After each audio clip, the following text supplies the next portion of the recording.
TV Rogers.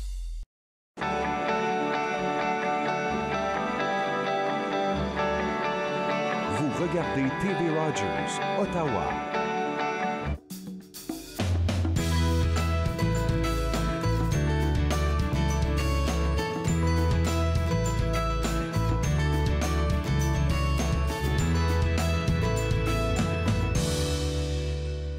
Bonjour et bienvenue à Entre nous, exclusivement sur les ondes de TV Rogers. Je suis Catherine Mariot, il me fait plaisir de passer la prochaine heure avec vous.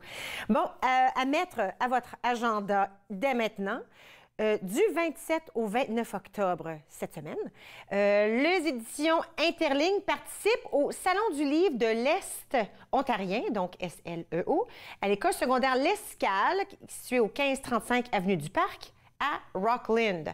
Alors, ils seront présents au stand du regroupement des éditeurs franco-ontariens où vous pourrez rencontrer David Ménard. Il est un jeune auteur primé qui signe cet automne son deuxième recueil de poésie, Le ciel a gagné. On en avait parlé un tout petit peu à l'émission la semaine dernière. Venez également voir Tina Charlebois et André Charlebois, auteurs de l'étonnant recueil de poésie à quatre mains, Conjugaison des leurs, au stand de l'Association des auteurs et auteurs de l'Ontario français.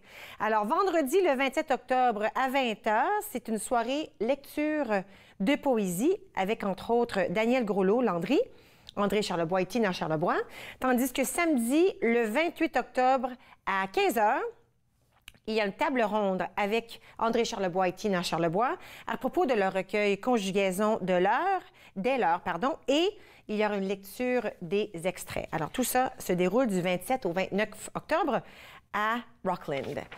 Bon, vous avez envie de vivre une expérience tout à fait exceptionnelle? Participez à une séance de spiritisme et découvrez un tout autre aspect du lieu historique national du domaine Billings les dimanches 22 et 29 octobre. Alors, il y en reste juste un, c'est le 29, ça fait une semaine qui s'en vient. Cette séance de spiritisme traditionnel, animée par la médium Connie Adams, est réservée aux 18 ans et plus. Gardez ça en tête. Pour participer à cette activité très achalandée et réserver votre place à la table de la médium, vous devez vous inscrire en vous adressant à museumottawa.ca et réservez vos places. Semblerait-il que ça serait très intéressant. Maintenant, fêter l'Halloween, ça s'en vient, hein, c'est mardi prochain. C'est pas seulement ramasser des bonbons, non, dans le musée de la ville d'Ottawa, il y a plein de choses qui se passent. Alors, tous les musées presque participent. Alors, samedi, le 21 octobre, alors ce qui s'est passé, il y avait quelque chose qui s'est passé au lieu historique national du domaine Billings. Il y avait une grande fête, la fête monstrueuse de l'Halloween. Ensuite, samedi le 28, donc samedi qui s'en vient, c'est la fête de la citrouille au musée de Nepean. Alors, venez décorer une citrouille, vous faire maquiller, participer au concours du plus beau costume. Le dimanche 29 octobre, alors dimanche qui s'en vient, amenez toute la famille au musée Village du patrimoine de Cumberland pour participer à la fête de l'Halloween, concocter des potions magiques en laboratoire et confectionner des objets d'artisanat. Ce ne sont pas des activités qui manquent, évidemment, là, dans la région. Alors, portez votre plus beau costume, allez-y en famille et puis venez vous amuser pour l'Halloween dans les musées de la région. Maintenant, autre chose à savoir, est-ce que vous saviez que cette année, c'est non seulement le 150e du Canada, est-ce que j'ai dit ça comme il faut? Oui. Mais aussi le 225e anniversaire de la fondation du canton de Nepean. Je vous avoue, je ne le savais pas. Pour l'occasion, les musées de la ville d'Ottawa ont mis sur pied une exposition spéciale sur le thème Nepean, riche de 225 ans d'histoire.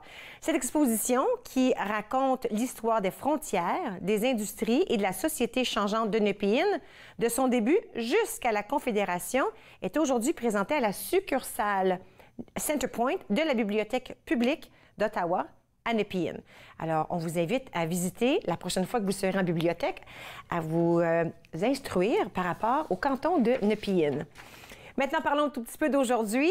Physiothérapeute et chroniqueur régulier, Arthur Cuenco est avec moi et on va parler de tension musculaire et de notre posture. Est-ce que notre posture, elle est bonne ou est-ce qu'elle est mauvaise? Ensuite, Valérie Huard de Abode HT Staging, elle vient discuter avec nous de comment bien se préparer, surtout mentalement, pour faire du ménage, pour le désencombrement. Ensuite, M. Michel Prévost est de retour. Il est archiviste en chef avec l'Université d'Ottawa. Et puis aujourd'hui, on va discuter du parc de la Gatineau, de son historique et des magnifiques choses qu'on peut y voir, probablement du début jusqu'en haut au Belvédère Champlain. Alors restez avec nous, tout ça se passe dans la prochaine heure. Vous regardez Entre nous sur les ondes de TV Rogers.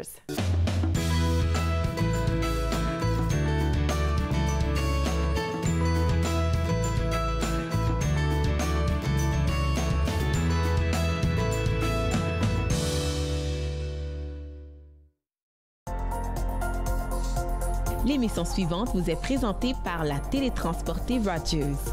Profitez du contenu exclusif gratuitement. Disponible au www.rogersanyplacetv.com. J'ai choisi TV Rogers parce que c'était dans mon champ d'intérêt, produire, réaliser, faire tout ce qui a trait à la télévision.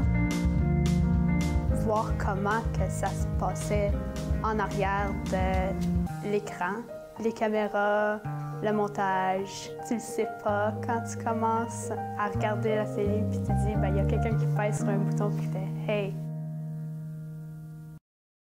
Vous croyez pouvoir conduire après avoir consommé de la drogue? Détrompez-vous. La conduite avec les facultés affaiblies, que ce soit par la drogue ou par l'alcool, est illégale. Et en Ontario, les conséquences sont les mêmes. Si la police soupçonne que vous conduisez avec les facultés affaiblies par une drogue ou une combinaison de drogue et d'alcool, votre permis de conduire peut être suspendu immédiatement pour une durée maximale de 30 jours. Vous devrez payer une pénalité de 198 $. Vous pourriez être accusé de conduite avec les facultés affaiblies comme avec l'alcool. Conduire après avoir consommé n'est jamais acceptable. Exposés, discours, conférences. C'est à Podium que vous les retrouverez. Il y a eu différents événements déclencheurs. On se comprend qu'être artiste, c'est pas une job normale. Podium, mardi 21h sur TV Rogers.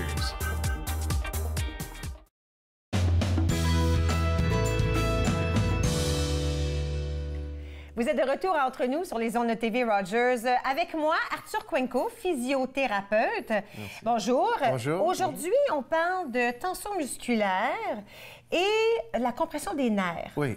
Qu'est-ce que ça veut dire? Oui, tu sais, quand tu es jeune, comme bébé, on a commencé le monde dans le plancher, sur le plancher, on rampait. Oui. Ensuite, on a appris comment marcher. Se lever sur les meubles. Se lever, à courir. Mais avec le temps, on commençait à s'asseoir trop. C'est vrai. Quand on commençait à travailler. C'est parce qu'on travaille. Oui, on travaille. Ou on est à l'école. Si les jeunes à l'école, au travail, on était dans une position assise. Et pour cette raison, on peut développer des problèmes musculaires. D'accord. Parce qu'on reste dans une position constante. Qui ne bouge pas. Non, qui ne bouge pas. Alors, on ne bouge pas assez, parfois. Et pour cette raison, on développe de la tension musculaire. Okay. Il y a d'autres facteurs comme le stress, les actions répétitives, de faire beaucoup de choses sans faire des étirements. Et des fois, ça peut comprimer les nerfs. Okay. Et on développe des symptômes comme le picotement, les engourdissements, des sensations pas très régulières dans les doigts et dans les pieds. Est-ce que la tension musculaire, c'est toujours un endroit? Parce que quand je pense à ça, souvent les gens me disent c'est dans le cou. Mais il y en a pour qui c'est ailleurs, n'est-ce pas? La tension musculaire? Oui, c'est pas juste au cou. Okay. Mais ça peut arriver dans le bas du dos aussi. Et on peut développer des symptômes comme le nerf sciatique qui est en bas dans la hanche et qui donne les symptômes dans la jambe ou même dans les pieds, les orteils. Alors, ça peut être n'importe où. Ça peut même être dans le bras aussi. On peut développer des conditions comme la tunnel carpien, je vais parler de ça après. Mais juste de savoir qu'est-ce qui arrive. Notre structure, c'est fait avec les os, les articulations, les ligaments, les tendons et tout ça. Mais on a beaucoup de muscles. Alors, j'ai apporté des pancartes. C'est quoi, je vais le tenir comme ça, puis toi, tu peux être le professeur aujourd'hui. Alors, je tiens ça comme ça. Oui, exactement. Alors, tu vois, il y a beaucoup de muscles squelettiques qui font le mouvement. Il y a les muscles aussi qui aident avec la stabilisation des os et des articulations, mais il y a aussi des muscles qui sont pour la force et le mouvement. Et les muscles doivent travailler ensemble. Ils ont leur propre rôle. Si les muscles qui normalement font le mouvement, s'ils font de stabilisation, ils travaillent trop. Et pour cette raison, ils deviennent raides, ils deviennent tendus. Parce qu'ils font un travail qui n'est pas nécessairement le leur. Exactement. Compris. Et c'est pour ça que, OK, il faut faire des exercices de stabilisation, core exercises, ils font tout ça pour que les autres muscles commencent à retravailler. Et ils deviennent un peu paresseux ou ne fonctionnent très beaucoup parce qu'on est assis.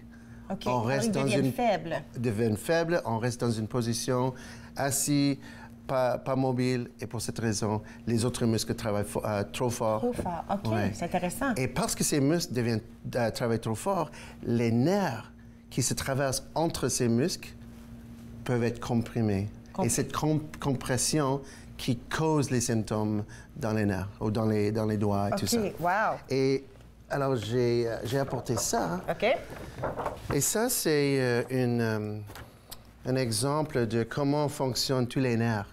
Alors, nous avons la moelle épinière. Oui. Okay, elle est protégée par la colonne vertébrale. Oui. Et ensuite, nous avons les nerfs, des racines nerveuses qui se forment des gros nerfs. OK. Le nerf radial, le nerf ulnaire, le nerf médian, tous les nerfs comme ça, et même le nerf sciatique en bas aussi. Et s'il y a une compression sur les muscles où ces nerfs passent, là, on peut avoir cette sorte de problème avec le nerf, ou, comme les sensations, picotement, engourdissement et tout ça. Et ça, c'est Mais ce qui arrive aussi, c'est si j'ai le problème dans le cou, dans la colonne, dans la moelle, si j'ai une disque qui bouge un peu, qui est mal placé, alors c'est pas exactement le nerf qui est coincé, mais la racine. Puis c'est la racine, c'est plus central. Alors souvent, on voit l'image, mais disons que j'ai mal dans le coude. Ouais. Des fois, ça n'a pas rapport au coude. Ça peut avoir rapport à quelque chose dans mon cou. Exactement. Des fois, j'ai mal au mollet, mais ça a rapport à ce qui se passe dans le bas de mon dos. Alors, là où est la douleur, c'est pas toujours là où est le problème. Exactement. OK. Alors, si c'est un muscle qui est trop tendu et qui presse sur le nerf, exact sur ce point-là, ça, on sait. Ça, c'est le problème. Mais si c'est comme, OK, je sens quelque chose dans le coude, quelque chose, c'est pour ça que j'ai apporté ça. OK, c'est intéressant. Oui, ça... On a des niveaux ici. Alors, par exemple, dans le coude, on dit C6 ou C7 ou C8. Ça correspond à quel niveau dans le cou. Alors, C, ça veut dire cervical. Ça, c'est le cervical numéro 6 ou numéro 7 ou numéro 8. La racine qui part de ce niveau-là est responsable pour cet endroit. Et si nous avons le problème dans cet endroit-là, ça peut être dans ce niveau, dans la colonne. Dans la colonne ou dans le bas du cou. Oui, dans le cou. Ça, on parle pour le cou, mais par exemple, pour le bas du dos, on peut parler de le L. L4, L5, L3, L2, L1. Et ça correspond à L, qui veut dire à lombaire. Lombaire. Et le T, c'est thoracique. OK. Ouais. Alors, cervical, c'est thoracique, T, lombaire, L, et une autre, le sacrum, S, en bas. OK. Et si j'avais une douleur, si quelque chose qui se passait thoracique, où pourrait se rendre la douleur? Bien, on peut avoir dans les... dans les côtes. Dans les côtes, oui. Compris. Wow. Et tu sais que les côtes ont une responsabilité très importante parce qu'ils protègent tous les organes. Mais entre ces côtes-là, nous avons les muscles intercostaux. Et les muscles doivent bouger aussi. Mais si on est assis trop, cette partie de notre corps, la partie thoracique, ne bouge pas beaucoup. Et pour ça, on peut avoir même des problèmes dans les organes et on peut les sentir dans les maladies et tout ça. Wow. C'est important de bouger. Et c'est pour ça après, je vais te montrer des exercices pour la colonne vertébrale, mais surtout pour la thoracique. OK. Là, il nous reste une minute. Est-ce qu'on voulait parler de cette image-là? Oui. Et juste pour terminer, comme j'ai dit avant, tunnel carpien, ça, c'est un exemple d'un des nerfs dans le poignet qui est coincé. Ce nerf-là, c'est le nerf médian. Si c'est tendu, si c'est comprimé par un muscle ou quelque chose, ça devient enflé. Ensuite, il donne cette sorte de problème. Cette douleur dans la main. Ça, on le voit ça souvent chez les gens qui travaillent à l'ordinateur à la journée ou qui ont des petites...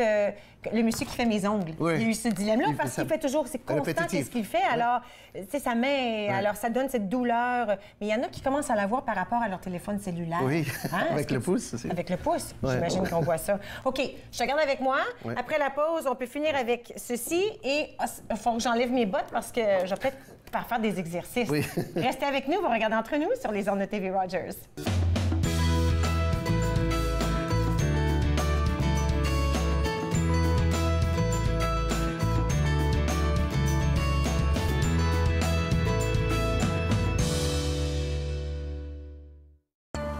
À l'âge de 31 ans, je suis en attente d'une transplantation des poumons. On me dit tout le temps, « Tu n'as pas l'air malade. » C'est une chose d'avoir à gérer mes symptômes physiques, mais parce que je ne parais pas malade, je dois aussi faire face à ça. L'hypertension pulmonaire est une maladie des poumons rare qui peut être mortelle. L'HTP est incurable, mais des traitements sont disponibles.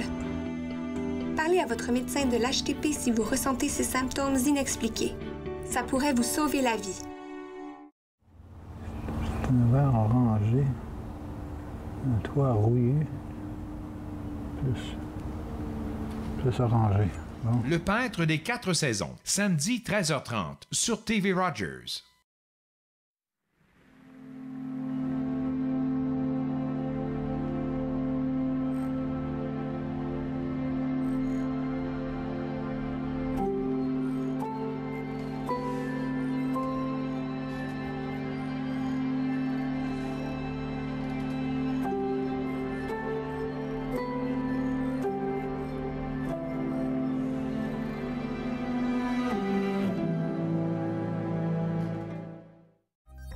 Pour ou contre la viande? Est-ce que tout le monde devrait devenir végétarien? Tel est le premier débat de notre saison de Riposte. Écoutez pour voir. Riposte, jeudi 19h sur TV Rogers.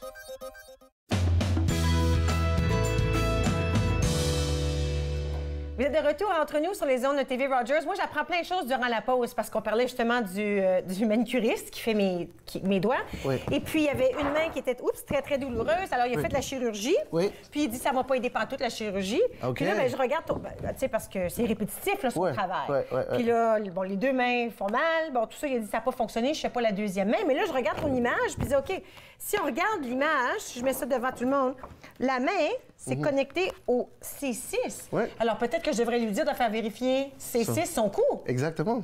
Ah, tu parles, hein? C'est ça qu'on fait en physio. C'est pas exactement, OK, la personne, il se présente avec un problème. OK, c'est exactement ce problème-là. On doit découvrir, explorer des autres c'est peut-être autre chose. Ouais. Intéressant au bout. OK, je mets ça à terre pour le moment. Et puis là, il y a on parlait de posture. La posture. On parlait de posture et que souvent, les gens n'ont pas une très bonne posture. Ouais. C'est parce qu'on voit ça. Oui, avec le temps, les épaules deviennent arrondies comme ça, le cou se penche comme ça. Mais ça devient notre posture normale.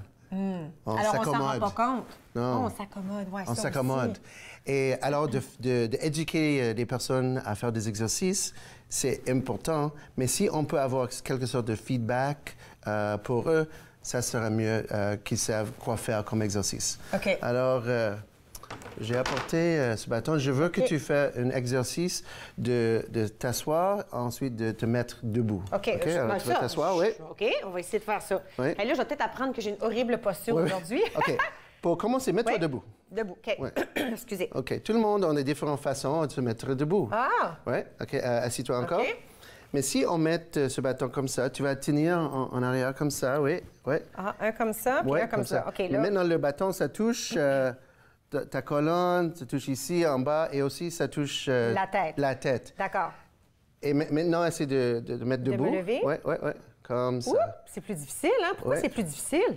Oui, c'est l'éducation pour se mettre debout, avec une bonne posture, avec le feedback du bâton comme ça. Mon Dieu. Là, excuse-moi, je vais prendre une gorgée de mon eau, je perds la voix. Oui, non, pas de problème. Alors, pourquoi c'est important de faire cet exercice? C'est important de faire cet exercice parce que le feedback, c'est important d'avoir quelque chose qui peut nous aider à dire « Oh, OK, je suis trop penché, j'ai une courbure qui est trop dans la colonne. » Alors, ça donne plus de feedback. OK. Un autre exercice que je vais te montrer, c'est C'est plus pour la colonne thoracique. Comme je dis avant, la partie au milieu, les côtes où s'attachent, les côtes qui se protègent, les organes. Si on reste trop assis, les muscles entre ces côtes ne travaillent pas beaucoup. Et il n'y a pas beaucoup de mobilité. Pas de mouvement. Alors, c'est important de faire parce qu'on est... Moi, je vais te montrer. OK? Si on reste assis comme ça, toujours... Oui, parce que là, on parle d'ordinateur. Oui, on est trop penché comme ça. Et si je dis à la personne, OK, je veux que tu fasses des exercices d'extension, de faire comme ça, l'autre direction. Le contraire Le contraire. Mais déjà, on va dire, c'est trop raide, je ne sais pas comment le faire. Alors, de faire un autre exercice qui fait la même chose va aider. Alors, tu vas t'asseoir. OK, c'est beau. Avec le bâton aussi, tu vas mettre en arrière, comme ça. Derrière les bras? Derrière, comme ça. C'est beau. Et au lieu de mettre comme extension, tu vas faire la rotation. Tu tournes comme ça. Puis là, qu'est-ce qu'on fait? On étire? C'est un étirement qui se passe ou? Oui, on étire les muscles qui sont tendus, mais aussi on aide avec la mobilité de cette partie thoracique. Et de faire la rotation, ça aide aussi avec l'extension. Alors, si tu fais rotation, ça aide avec extension. Et avec le bâton, tu peux le mettre plus haut. Puis là, pour le monter... Même chose. Et toi, comme patient, tu vas savoir quelle partie de la colonne bouge plus, quelles parties sont plus raides. Et les parties qui sont plus raides, tu refais jusqu'au point. On fait l'exercice à ce moment-là pour qu'on puisse mieux tourner, si on veut. Exactement. Tous les niveaux doivent bouger le même. Et ça, c'est un excellent exercice. Avec ça. Avec le bâton. Je pense que c'est un balai. Ça, tout le monde peut avoir ça. On peut avoir comme bande élastique ou même cette sorte de choses-là. Parce qu'on reste assis, tous les muscles en avant deviennent trop serrés. Alors, il faut renforcer les muscles en arrière. Souvent parce qu'on est recourbé sur soi-même, plié par en avant. D'accord. Alors, si tu as un conjoint, quelqu'un, un ami, moi, je vais tenir comme ça. Et là, tu tires. Je tire vers moi? Les coudes proches? Oui, comme ça. OK. Puis là, ce que j'essaie de faire, c'est ouvrir mes épaules. Ouvre les épaules, renforcer les muscles en arrière, entre les omoplates. OK, alors on squeeze les omoplates. OK, oui, je peux sentir ça. Et tu peux lever les coudes comme juste... ça, puis là, je tire comme ça. Oui. Et ce qui est important, de savoir que les muscles entre les omoplates qui travaillent, pas juste les bras. OK, alors concentre sur le dos. OK, oui, là, c'est vrai, il y a une différence quand on se concentre sur le bon muscle. OK. Alors... OK, c'est bon, ça. Ça, c'est un exemple. Un autre exemple, moi, je vais montrer. C'est juste de garder comme ça, par exemple. Et si je fais la rotation. Parce qu'on fait beaucoup de choses comme ça. La rotation est comme ça. Alors, il faut faire l'autre direction. Alors, juste ouvrir, de faire la rotation. Ça, c'est facile. Soit le garder à la maison ou même dans ton bureau. Moi, souvent, j'ai des clients, je me dis, garde ton petit ruban dans ton bureau, puis mettre une alarme sur ton téléphone s'il faut, puis ça prend juste quelques secondes de faire une rotation ou un étirement de la poitrine pour que tu puisses t'ouvrir. Sinon, c'est 8 heures passées. Imagine. Même quand on dîne. Il faut penser, parce que souvent, on dîne avec notre téléphone. Alors, on est toujours... Et même quand on s'entraîne devant un miroir et on s'entraîne les muscles quand on se voit. On ne voit pas en arrière. Non, c'est pour ça qu'on n'entraîne pas. Et pour terminer, j'ai apporté ça. On appelle ça le Terracan. Tout le monde aime avoir un massage. Oui. Mais des fois, il n'y a pas quelqu'un qui peut... Qui peut nous aider. Alors, j'ai ça. Tu peux juste faire comme ça. Tu trouves... Regarde, tourne-toi par là-bas. On peut voir. OK, alors tu trouves l'endroit où tu veux. Oui, tu fais faire le une massage. Pression. Une pression toi-même comme ça. Et c'est excellent. C'est un excellent cadeau de Noël. De Noël. Bien, ça a l'air un peu Noël, là, vert, en forme de canne Noël. Oui, toi, tu Puis là, la raison qu'il y a 2 manches, c'est que je puisse le mettre où je veux. Oui, oui. Et c'est pas juste nécessairement au cou. Ça peut être comme en bas du dos. Ça peut être dans le bas du dos. Alors, est-ce qu'on peut le tourner comme à l'envers? Comment on ferait le bas du dos, là? Comme ça. Ah oui, comme ça. Puis l'autre bord, comme ça. Oups, j'ai des micros en arrière. Et là, on twist. Ah oui. Même pour les bras, les jambes. Oui, puis il y a tous les muscles que j'ai montrés. On peut se rentrer ça là, dans les endroits où... Souvent, quand les gens ont dit... pareil comme on parlait de douleur dans la main. C'est drôle comme des fois, on masse le coude, puis ça fait mal à la main, ou on masse le cou. C'est pour ça que c'est important de voir un physiothérapeute des fois, parce que on pense que la douleur est ici, ou on pense que la douleur est là, mais vraiment, ça provient d'ailleurs. Alors, c'est ce que vous faites, les physiothérapeutes. On fait une évaluation très spécifique, et après cette évaluation, on utilise les techniques pour aider avec les symptômes et donne des exercices à faire à la maison. C'est ça. C'est important c'est pas juste de regarder sur l'Internet, « Oh, j'ai ça, OK, moi, je vais faire mon traitement moi-même. » Il faut voir le physiothérapeute. Oui, parce que ça peut porter beaucoup d'aide. Moi, j'ai une côte qui, des fois, se déplace, puis c'est l'aide d'un physiothérapeute qui m'aide à la remettre. L'acupuncture, tu as aidé. L'acupuncture, pour moi, ça aide, puis certains massages, puis elle se replace, mais j'aurais jamais pu deviner si c'était pas de quelqu'un qui je veux que tu essaies de faire les exercices. Oui, là, je vais essayer ça va aider avec l'écoute. Oui, après, durant la pause. Merci beaucoup, Arthur. Écoute, je vous invite à aller voir Prophysiothérapie, c'est en anglais, prophysiotherapy.com. On l'a mis à l'écran à plusieurs reprises pour avoir de la vie. Si vous avez des bobos au corps, Arthur saura vous aider. Moi, durant la pause, je vais juste peut-être faire des étirements thoraciques. Puis, à notre tour, on va parler du désencombrement. Là, j'ai besoin d'étirements mentaux pour me préparer pour le désencombrement. Restez avec nous. On regarde entre nous sur les ondes de TV Rogers.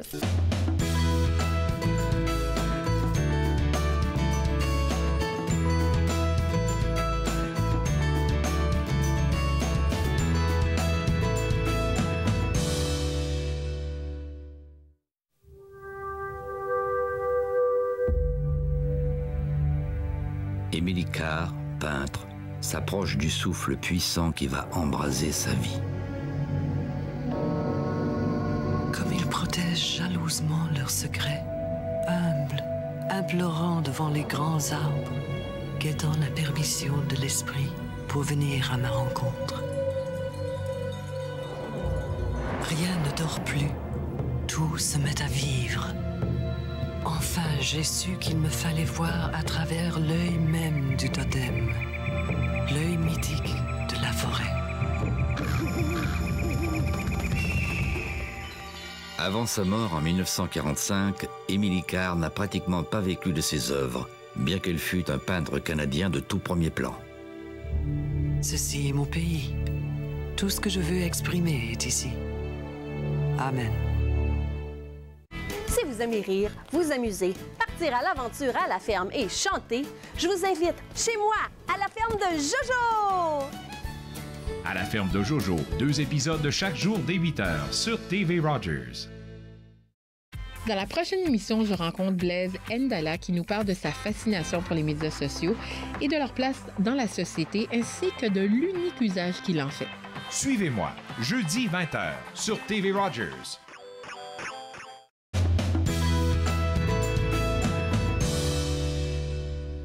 Vous êtes de retour entre nous sur les ondes de TV Rogers. Nous allons parler de désencombrement, mais surtout de l'état d'esprit dans lequel il faut être pour pouvoir faire ce grand travail. Valérie Huard de Abode HT Staging, rebonjour. Bonjour. C'est vrai, il faut être parent pour faire le ménage, surtout un gros. Là. Je parle pas de juste nettoyer ma cuisine, mais des fois ça aussi, mais tu sais, pour vraiment faire un gros trou dans notre maison, il faut vraiment avoir le bon état d'esprit. Oui, tout à fait. Puis pour avoir le bon état d'esprit, il faut commencer par être prêt à s'engager. OK. Parce que c'est pas tout le temps facile de décider de prendre action parce qu'on se trouve dans une zone d'inconfort. OK. Le désencombrement n'est pas quelque chose qu'on fait tous les jours, c'est quelque chose qui négocie avec nos émotions et tout ça. Donc, il faut vraiment décider de s'engager activement à le faire, d'être prêt à s'investir et d'investir du temps. Oui, parce que là, on ne parle pas d'un petit ménage, là, comme frotter sa toilette. Là. On parle de vraiment clairer un endroit, clairer son garde-robe ou vider le sous-sol qu'on n'a pas encore fini ou le garage. OK. Oui, tout à fait. Le deuxième concept, c'est le concept un peu de mentalisation. Donc, ce que je veux dire par là, c'est l'influence du conscient-inconscient. C'est quand on est petit, jusqu'à l'âge de 5-7 ans, on est un peu comme des éponges, on absorbe tout, et ça forme notre inconscient. Plus tard, quand on est adulte, toutes nos décisions sont influencées par notre inconscient parce qu'on a appris quand on était en jeune enfance. C'est un peu comme une lentille que je mettrais devant mon œil, mon inconscient, et puis toutes mes décisions passent à travers ça, sont influencées. Donc, mes décisions que je pense être conscientes sont influencées par mon inconscient. Donc, je vais vous donner l'exemple de mon garçon. Quand il était petit, il laissait traîner ses jouets. Donc, progressivement, grandit, va à l'école. Pourquoi pas laisser traîner mon sac à dos? Quand je reviens de l'école, je laisse traîner mon sac à dos par terre. Donc, plus qu'il fait de jour en jour, laisser traîner son sac à dos, ça vient renforcer son inconscient, comme quoi c'est correct de laisser traîner, et ça devient une habitude. D'accord. Maintenant... Il s'en rend presque même pas compte. Il s'en rend même pas compte. Tu lui dis, tu as laissé traîner ton sac à dos. Non, je l'ai serré. Parce que c'est rendu complètement inconscient. Donc, à ce moment-là, pour venir à réussir à changer cette habitude-là, ça va être au moment où il dépose le sac à dos, de lui faire remarquer qu'il dépose le sac à dos pour que là, il prenne conscience de l'action qu'il vient de faire, OK. Et tout de suite faire une action contraire, donc aller ranger le sac à dos à la bonne place. D'accord.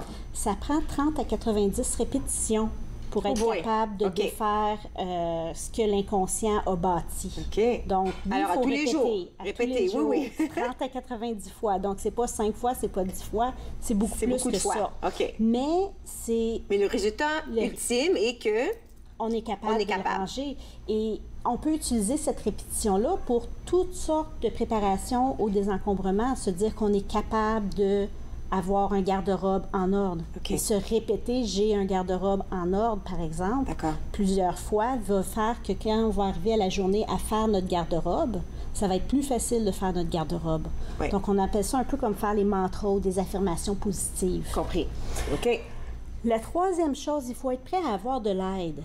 Parce que des fois, c'est un peu trop l'encombrement qui s'est accumulé. OK. Et puis, quand je parle d'aide soit professionnelle ou d'aide de proches, de la famille, les amis. Mais là, il faut faire attention. Il faut choisir quelqu'un qui aime faire le ménage pareil comme toi. Parce que moi, si je demandais à mon mari... Moi, je suis prête à tout jeter. Lui, il disait, oh, attends, pas tout de suite. Non, pas celui-là. Alors, il faut que ce soit quelqu'un qui t'encourage à faire ce que tu veux faire. C'est ça le point. C'est quelqu'un avec qui j'ai un lien de confiance. OK. Et quelqu'un qui est prêt à m'encourager, pas à me stopper. C'est ça, exactement. Donc, parce qu'il y en a du monde comme ça. Oui, il y en a du monde comme ça. Et puis, dans certains cas, si on parle des personnes qui souffrent de troubles d'accumulation compulsive, pas se gêner d'aller chercher de l'aide médicale, de l'aide professionnelle. Oui, parce que là, ça, c'est plus difficile. À ce moment-là, c'est plus difficile. Il y a un attachement encore plus grand au désordre qui s'est créé, si on veut, là, au fil des ans. Oui, donc pas gêné d'aller chercher de l'aide. OK. La quatrième chose, c'est de se fixer des objectifs, mais pas des objectifs trop gros. Tu sais, des fois, on va dire, aujourd'hui, j'attaque le garage. Oui. C'est un objectif qui est un peu gros. Souvent, on va vider le garage, puis là, on est épuisé, puis on n'a plus l'énergie de re-remplir le garage de la bonne les choses restent dehors. Donc, soit que les choses restent dehors, ou soit que je trie pas et je remets tout dans le garage. Alors, tu n'as rien fait. Donc, j'ai point zéro, j'ai rien fait. Wow! Donc, c'est de se donner des sections. Aujourd'hui, j'attaque cette bibliothèque-là dans le garage. Aujourd'hui, je fais le coffre à outils. Donc, c'est de se donner des objectifs qui vont être spécifiques. Et faisables. Oui, la technique SMART, on en a déjà parlé. Oui, c'est vrai. Donc, spécifique, mesurable. Donc, quelqu'un peut observer est-ce que c'est vrai que j'ai fait ou que je n'ai pas fait. OK. Atteignable, donc quelque chose qui a de l'allure. C'est pas je fais mon garage et le garage du voisin aujourd'hui, ça serait pas atteignable. Réalistique, donc c'est quelque chose que, oui, je suis capable de le faire, j'ai les moyens de le faire. Et puis, dans un temps donné. OK. Alors, on se fixe un temps pour le faire. Exactement. Que ce soit quelques heures ou peut-être la fin de semaine. Je commence le samedi matin, je finis le dimanche. Exactement. On se donne un temps. D'accord. C'est souvent mieux de se donner sur 2 semaines que sur une semaine parce qu'on s'écœure. Oui, c'est vrai. Donc, à ce moment-là, on associe désencombrement à une émotion négative. Et quand j'associe ça à une émotion négative, je suis moins prône à désencombrer et à le faire de façon en gérant toutes mes émotions. OK. Positivement. Parfait. Donc, la dernière chose, comment se féliciter? Il faut décider d'avance comment je vais me féliciter quand je vais avoir réussi ce que je fais. OK. Parce qu'on a tendance à attendre à la dernière minute. Tu sais, j'ai réussi quelque chose, là, je regarde comment je me félicite. Mais écoute, il est déjà le temps de te féliciter. Parce qu'on a réussi, parce qu'on a fini. Donc, avant ça, on peut prévoir, puis ça, c'est une chose avec l'aide de la personne qui vient nous aider, elle peut nous aider à trouver c'est quoi que j'aime faire. C'est du temps de qualité, quelque chose qui me fait du bien. Okay. Est-ce que c'est d'aller prendre une marche? Est-ce que c'est d'aller en vélo? Aller en vélo, faire un kata de yoga ou des choses comme ça. Okay. Dire à quelqu'un. Donc, quand je dis à quelqu'un mon succès, je suis encore plus responsable de mon succès. OK. Donc, c'est excellent. Et évidemment, la récompense physiologique, qui est celle à laquelle on pense la première, qui est soit manger, écouter. Oui, parce que moi, j'aurais dit, attends une minute, la bouteille de vin dans le frigidaire, là, moi, ça serait la parfaite récompense. Exactement. Mais l'idéal, c'est d'aller chercher les 3 les 3 sphères de récompense ensemble. Donc, on se trouve à vraiment faire un renforcissement positif quand on utilise le temps de qualité, le dire à quelqu'un et la récompense physiologique. Physiologique, on a parlé de manger, ça peut être un massage, ça peut être s'asseoir et écouter de la musique, ça peut être... Il y a toutes sortes un petit dodo de l'après-midi après avoir un gros travail. Exactement. Donc, c'est vraiment ce qu'il faut pour se mettre dans l'état d'esprit, pour se préparer à s'attaquer, si on veut, au désencombrement ou à organiser un système qui nous aide à fonctionner, à être plus efficient à la maison et tout ça. Super. Moi, j'invite tout le monde à aller voir ton site web pour avoir d'autres informations. Merci beaucoup. On apprend toujours plein de choses quand Valérie vient nous visiter. Vous autres aussi, vous pouvez en apprendre si vous allez à son site web, Abode HT Staging, www.com. À la fin, il y a des ateliers qui se passent aussi, des choses. Allez voir, vous allez pouvoir vous préparer au désencombrement. Maintenant, nous, on se prépare pour une pause et à notre tour, on va parler du parc de la Gatineau avec M. Michel Prévost. Restez avec nous, vous regardez Entre nous sur les ondes de TV Rogers.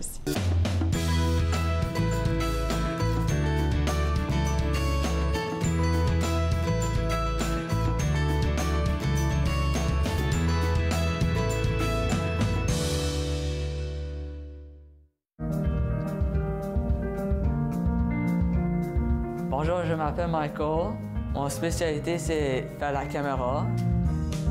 Les nouveaux bénévoles, quand ils ne savent pas quoi faire pendant le mobile ou n'importe quoi, comment bien rouler un câble, là, la personne, il dit « Va voir Michael parce que lui, il sait comment bien rouler. Si tu aimes faire des vidéos, tu peux venir à Rogers, tout à coup, il peut te montrer comment bien monter un bon reportage. » À la prochaine émission de Ta carrière, ton histoire, on reçoit 4 élèves qui nous parlent de leurs rêves de carrière, leurs buts, leurs obstacles. C'est une émission à ne pas manquer. Ta carrière, ton histoire, mercredi 21h sur TV Rogers. Il a mes yeux. Il a les pommettes de sa mère. Il a ma phobie des hauteurs. Il a sa nature si compétitive. Il a mon sens de l'humour un peu bizarre. Il a son amour de la lecture. Il a mon oxycodone. Il y a des choses qui ne devraient pas se transmettre. Gardez vos médicaments d'ordonnance sous clé ou rapportez-les. Apprenez-en plus à sécuriservosmédicaments.ca. Un message de Jeunesse sans drogue Canada.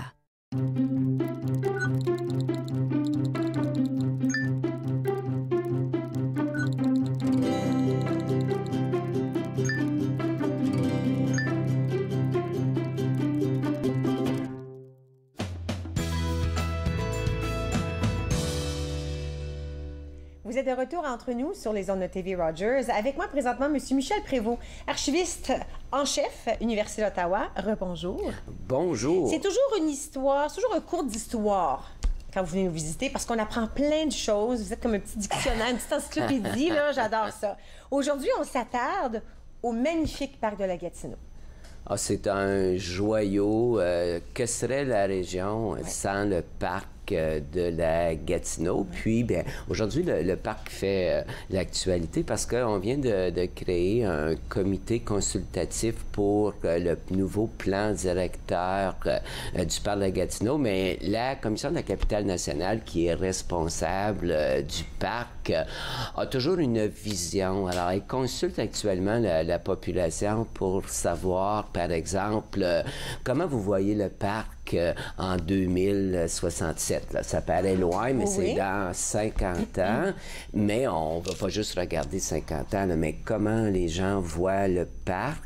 Et c'est le temps de donner vos opinions. Il y a des consultations publiques qui se font, mais aussi, si vous allez sur le site de la CCN, vous pouvez remplir le questionnaire. Il y a des questions précises. Puis, vous avez finalement votre perception, ce que vous aimeriez voir dans le parc. Puis, je vous donne un exemple. J'ai participé à l'exercice. Et pour moi, on sait que dans le parc, il y a des zones qui sont très fragiles. Il y a des animaux rares, il y a des espèces, des arbres qui ne poussent ou des plantes qui ne poussent qu'à cet endroit au Québec. C'est dans le parc de la Gatineau, par exemple, l'escarpement Eardley, là, c'est assez exceptionnel. Moi, je pense qu'un jour, il va falloir que certaines sections du parc soient fermées au grand public. Ça deviendrait une zone de préservation, protégée.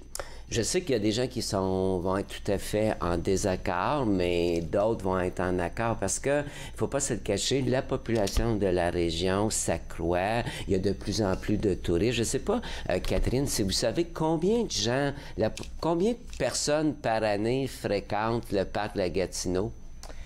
Bien, c'est pas juste que vous me posez ça parce que je l'ai lu hier. Alors, j'ai retenu le nombre, mais je me souviens, quand je l'ai lu, je dis, Sakidou, c'est 2,6, hein, 2,6 millions. C'est incroyable. Mais ça, c'est 2,6 visites par année. Oui, alors c'est le parc le plus visité au Québec. Alors, pouvez-vous imaginer un endroit naturel, des secteurs qui sont fragiles, avec 2,6 millions. On perdrait ce petit secteur. Oui, puis je pense que la population va augmenter, le nombre de visiteurs va toujours augmenter. Alors, je vous donne un exemple. Oui. Moi, c'est une de mes préoccupations. Et ça, on peut l'indiquer sur le petit questionnaire. Oui, exactement. Okay.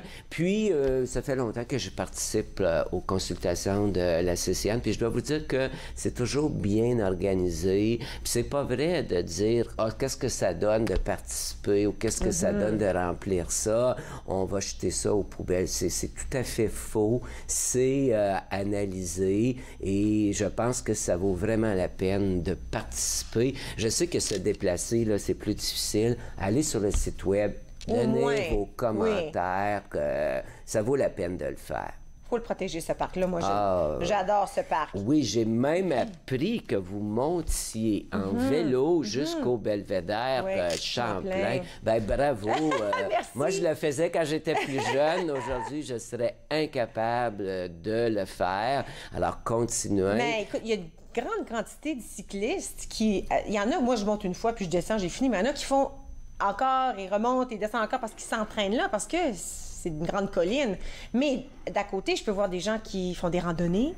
Il y a du monde qui se promène. Il y en a qui montent, qui tirent un enfant. Comme c'est vraiment un parc ouvert à tout le monde. Et à toute saison, parce que les gens pensent beaucoup parc de Gatineau, la verdure, écran de verdure. Mais il ne faut pas oublier que pendant l'hiver, le ski de fond, la raquette, la marche, et de plus en plus, on ouvre le parc à l'hiver, comme je remarque qu'il y a de plus en plus de sentiers de raquettes, alors que autrefois c'était beaucoup le ski de fond. Alors on s'adapte. Alors c'est un parc qui est utilisé à toutes les saisons, mais il faut vraiment le préserver pour les générations à venir. Oui.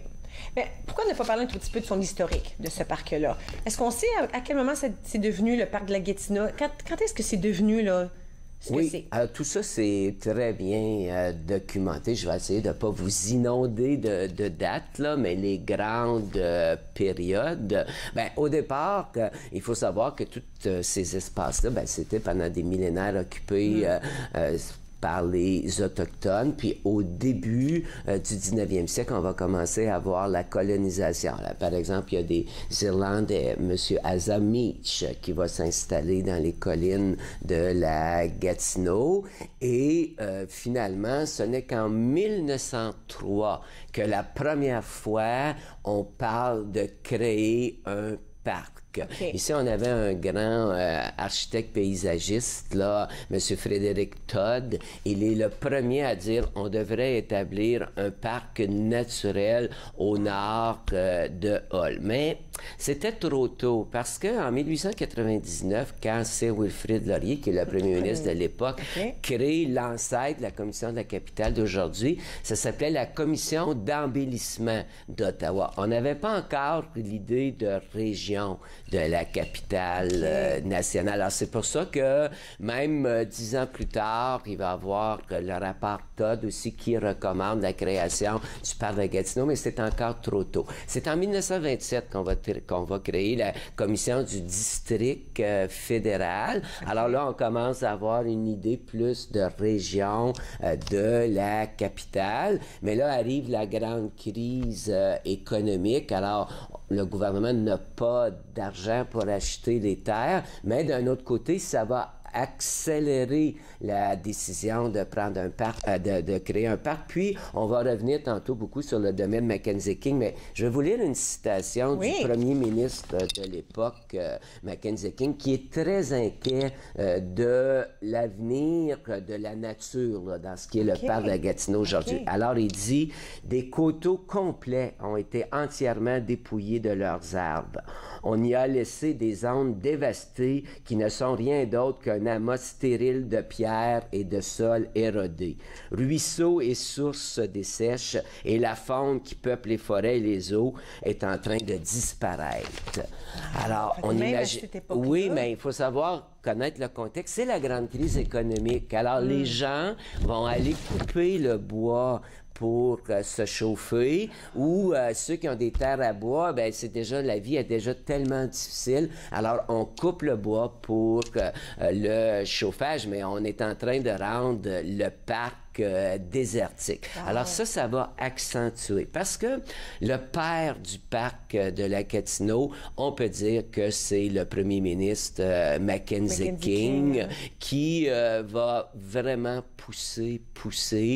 Et il faut dire aussi, on parle toujours des politiciens, mais il faut savoir qu'il y avait beaucoup de citoyens de la région aussi qui voyaient qu'on était en train de perdre toute cette belle nature et qui poussaient, qui faisaient des pressions pour qu'on crée un parc. Et finalement, c'est le 1er juillet 1938, le Parlement va adopter une loi qui permet d'acheter des terres pour la création du parc de la Gatineau. À l'époque, c'était 100 000 $. Aujourd'hui, ça nous apparaît peu, mais 100 000 $ à la période, en pleine crise. Puis aussi, il faut savoir que ces terres-là, à l'époque, n'avaient pas une grande valeur monétaire. Alors, au départ, c'est quand même petit, le parc de Gatineau, à comparer aujourd'hui. C'est 6 500 hectares. Je t'arrête là. 6 500 hectares. Oui. Après la pause, on va dire où on en est rendu aujourd'hui. D'accord. D'accord? Une petite pause. On revient avec M. Prévost. Restez avec moi. Vous me regardez Entre nous sur les ondes de TV Rogers.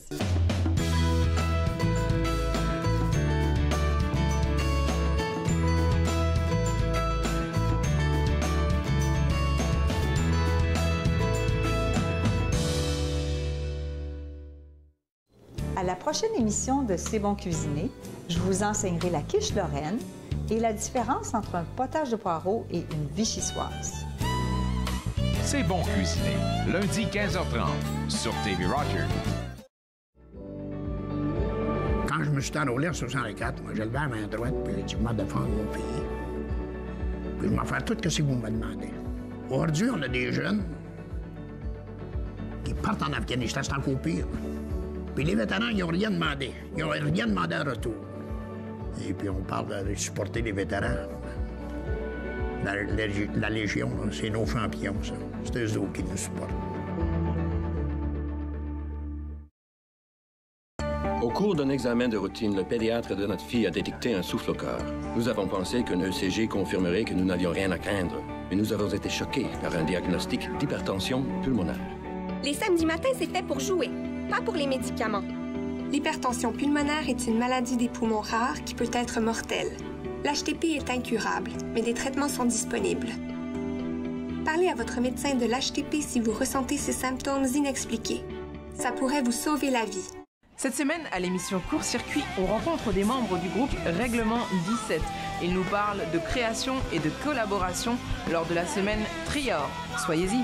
Court-Circuit, vendredi 21h sur TV Rogers.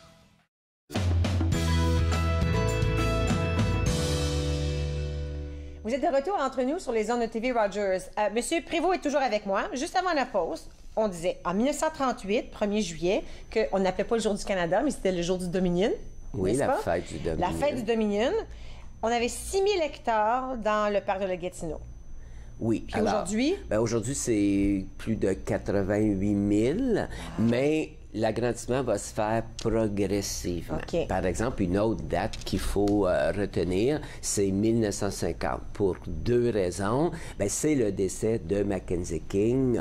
On va y revenir tantôt. Il meurt dans le parc de la Gatineau et il lègue, il n'y avait pas d'enfant, Mackenzie King, alors il a légué son grand domaine à la nation canadienne. Mais aussi, 1950, c'est le fameux plan Grébert, en mémoire de l'urbaniste français Jacques Grébert. Mackenzie King l'avait fait venir de Paris pour planifier le développement de la région de la capitale, puis réaliser le rêve de C. Wilfrid Laurier, qui avait dit qu'un jour, Ottawa deviendrait la Washington du Nord. Alors, Mackenzie King recommande, en fait, c'est Grébert qui avait recommandé à Mackenzie King et finalement ses successeurs, parce que Mackenzie King est plus au pouvoir, mais d'agrandir le parc de la Gatineau. Alors là, il va y avoir vraiment un agrandissement majeur. On va acheter en grand bloc là, dans les années 50 des terres et après ça, ça va ralentir. Le dernier grand agrandissement dans le parc, c'est 1994 quand... c'est récent ça quand même. Oui. Mais il faut dire que c'était déjà des terres de protéger parce que il y avait la communauté urbaine de l'Outaouais. Ça va rappeler des souvenirs aux gens qui avaient acheté la vallée Meach pour en faire un parc, là. Puis finalement, ça s'est jamais réalisé. Et finalement, en 1994, on va céder les terres à la Commission de la capitale nationale. C'est tellement beau, ce coin-là. Là, on peut faire du ski de fond, là, Valley Meach, et c'est vraiment exceptionnel. Là, il y a le ruisseau. Et depuis ce temps-là, la CCN a fait quand même des petites acquisitions. On continue à agrandir le parc, mais plus au même rythme là, qu'on l'a fait par le passé. Exactement. Bon, mais là, on a mentionné à plusieurs reprises Mackenzie King. Alors, lui, c'est important au parc, non seulement pour ce qu'il a voulu faire avec le parc, mais il y a une petite partie de lui qui demeure là. Bien, tout à fait. Alors, on va replacer Mackenzie King. C'est quand même un premier ministre du Canada, pas de façon continue, mais de 1921 à 1948. C'est le 10e premier ministre du Canada. Puis c'est lui qui a été le plus longtemps au pouvoir. C'était l'héritier spirituel de C. Wilfrid Laurier. C'est un libéral, mais à ce jour, il détient encore cette longévité à la tête du gouvernement canadien. En 1900, Mackenzie King va faire une promenade dans ce qui est aujourd'hui le parc de la Gatineau et en particulier au lac Kingsmere. Puis il est frappé par la beauté, là. C'est presque comme si un éclair l'avait frappé. Puis apparemment, c'est en automne qu'il est allé là. Alors justement, comment ne pas succomber à la beauté du coloris automnal? Et il y a un choc. Et à la première occasion, il va acheter des premiers lots. Il va acheter un petit lot sur le bord du lac Kingsmere. Et ça va être le début d'un grand domaine. Parce que au fil des ans, il va agrandir. Alors, vous avez Kingsmere qui est près du lac, puis ça, c'était des petits chalets, mais après ça, il va déménager ce qu'on appelle Kingsmore, et là, c'est là qu'il y a le salon de thé aujourd'hui, la belle grande maison, et là, il va commencer non seulement à avoir des bâtiments, mais à aménager le paysage, des beaux jardins devant la maison, mais aussi, Mackenzie King, c'est un romantique, alors, il va aménager ces jardins avec des ruines, par exemple, du Parlement canadien, mais même de Parlement à Londres, de Banque d'Ottawa, maison patrimoniale. Alors, peu à peu, il va aménager son domaine, qui va devenir finalement son refuge, sa résidence vacances d'été. Et en dernier lieu, il va acheter ce qu'on appelle aujourd'hui la ferme, qui est la résidence du président de la Chambre. Et c'est d'ailleurs là qu'il va décéder en 1950. J'ai déjà eu le privilège d'entrer dans la ferme et on a même conservé le lit où Mackenzie King est décédé. Alors, c'est quand même émouvant de voir ça. Alors, Mackenzie King, c'est pour ça qu'on dit qu'il est le père. Non seulement il a eu cette vision, mais il nous a donné aussi une partie de son domaine. Et par exemple, ici, j'ai apporté un livre, Les Guides du Jardin du Québec, et c'est le domaine Mackenzie King. C'est vraiment magnifique. Alors, c'est un tout petit livre, là. Ça coûte vraiment pas cher, puis il y a des magnifiques photos. Est-ce que c'est le seul qui avait une résidence dans le parc de la Gatineau? Non, parce qu'il y avait des villégislateurs. Ça fait longtemps qu'il y a des gens qui avaient acheté des propriétés. J'ai vu ça ici en bas. C'est ce qu'on appelle le cloître. Regardez ça, là, comme... c'est beau. On peut le voir, ça, si on monte là. Oui, tout à fait. Puis c'est gratuit. Hein? On se promène, sauf le stationnement, mais vous entrez, puis vous visitez le domaine. Il y a beaucoup de panneaux d'interprétation. Puis aussi, la CCN a tout restauré, les bâtiments. Et là, encore une fois, c'est pas parce que je suis archiviste que je vous dis ça, mais grâce aux documents d'archives, on a refait les jardins. Parce que moi, quand j'étais plus jeune, là, on avait laissé aller les jardins, le domaine, mais à partir des années 1980, là, on a rehaussé, puis on continue à le faire. Alors, le domaine de Mackenzie King, c'est très peu fréquenté, malheureusement, mais c'est tellement un bel endroit. C'est un beau bijou. Je vous garde avec moi jusqu'à la fin. Vous me permettez? D'accord. OK, on prend une toute petite pause. On revient. On va finir notre discussion au sujet du parc de la Gatineau et du domaine Mackenzie King. Restez avec moi. Vous regardez Entre nous. Super.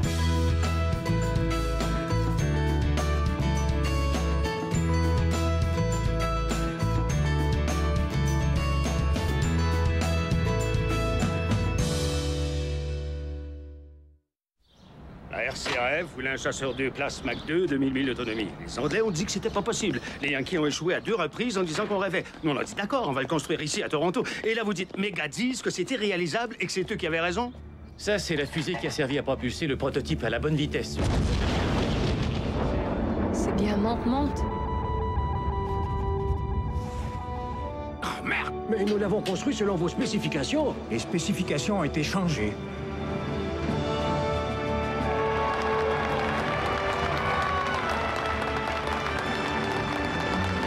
On a réussi.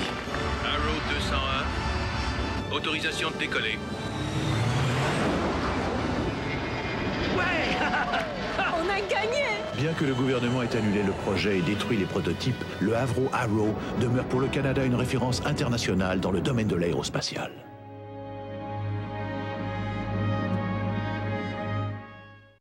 À la prochaine émission, nous vous présentons Sœur Marthe Jutras, qui portait le nom de Sœur Suzanne de l'Enfant Jésus, et Sœur Fabiola Serré, qui était Sœur Louise de la Sagesse. Données sans compter, vendredi 15h, sur TV Rogers. Cette émission vous plaît? Vous pouvez vous en procurer une copie DVD en composant le 613-247-4601 ou en visitant le tvrogers.com.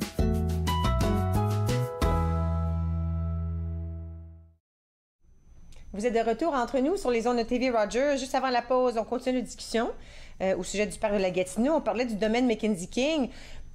J'ai l'impression que plusieurs personnes ont vu le domaine du Mackenzie King, peut-être pas, mais il y a d'autres choses dans le parc aussi. Oui, parce qu'on parle toujours du patrimoine naturel, mais il y a beaucoup aussi de patrimoine historique bâti. Je n'ai qu'à penser aux 2 ponts couverts. Il y en a un à la vallée Meach, puis dans un décor là, bucolique, mais vous avez aussi celui du lac Philippe. Ça, c'est le dernier pont couvert qui a été construit au Québec en 1958. Alors, juste ça, ça vaut la peine d'aller. Tout à fait. Si vous allez aussi au lac Meach, il y a les ruines de la Car Bar de Wilson. Là, c'est vraiment très, très intéressant aussi. Alors, Vous faites le tour du lac Pink, il y a des anciennes mines de mica, là. Alors, c'est impressionnant. Il y a panneaux d'interprétation. Il y a une mine de fer, la mine Forsyth. Mais des fois, c'est des petits lieux historiques aussi. Un cimetière de pionniers au cœur du parc de la Gatineau, près du petit pont de la vallée Meach, là. Parce que c'est un lieu de mémoire, là. On a exproprié ces gens-là. C'est important de garder leur cimetière pour leur dire, ben merci, c'était à vous autrefois le parc de la Gatineau. Alors, moi, j'invite tout le monde à aller, entre autres, sur le site web du CCN parce que là, on peut tout voir, les choses à visiter. C'est tellement clair. Où mettre des voitures, qu'est-ce qu'on peut voir. Des belles photos aussi. Oui. Et il y a plein de coins à visiter. Écoute, je vous remercie beaucoup de nous visiter encore aujourd'hui. Oui, c'est à nous. Il faut en profiter. Oui, il faut en profiter. Alors, merci beaucoup à Michel Prévost. Merci beaucoup à vous d'avoir été avec nous aujourd'hui. Demain, une toute nouvelle épisode d'Entre nous. On espère que vous allez revenir nous voir. Bonne journée à tous. À demain.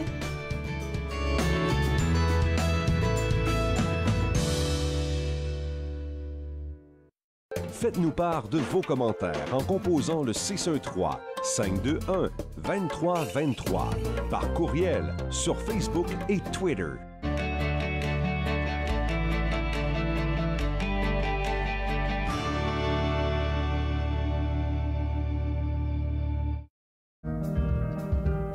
C'est Diana Ombé et je suis bénévole stagiaire à TV Runners. Je suis en majeure partie occupée de la Régie Plateau pour l'émission Entre nous et d'acquérir des connaissances sur le terrain. Ici, tout le monde est super sympa. On veut vous aider, on veut vous apporter votre soutien dans les différentes activités à mener.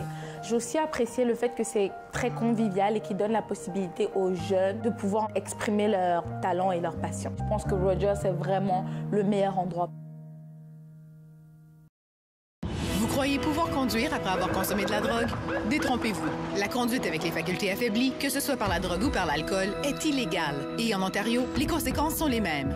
Si la police soupçonne que vous conduisez avec les facultés affaiblies par une drogue ou une combinaison de drogue et d'alcool, votre permis de conduire peut être suspendu immédiatement pour une durée maximale de 30 jours. Vous devrez payer une pénalité de 198 $. Vous pourriez être accusé de conduite avec les facultés affaiblies comme avec l'alcool. Conduire après avoir consommé n'est jamais acceptable.